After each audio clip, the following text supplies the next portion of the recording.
برصغیر پاک و ہند میں دوسرے مسلم عہد کا آغاز محمود غزنوی کی آمد سے ہوتا ہے۔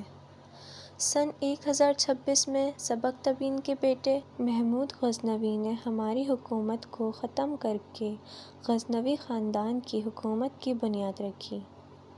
غزنی حکومت ایک طرف کابل کے راستے لاہور اور ملتان سے جڑی ہوئی تھی تو دوسری طرف سندھ کی منصورہ ریاست کی حدود سے مکران کی سرحد تک ریاست ملتان کی حدود تھیں جن پر غزنی خاندان حکومت کرتا تھا۔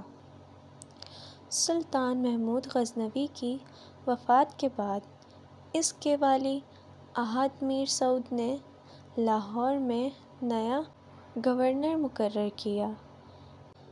اس کے عہد میں لاہور علمی اور ادبی سرگرمیوں کا مرکز بن گیا تھا۔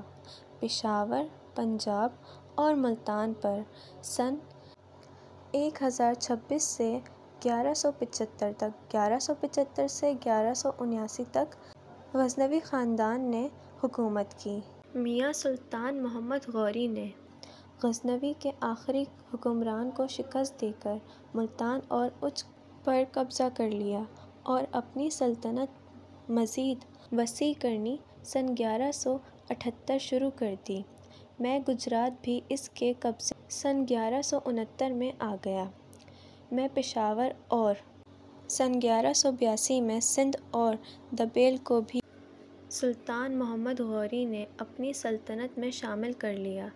سن 1192 میں اس نے اجمیر پر قبضہ کر لیا۔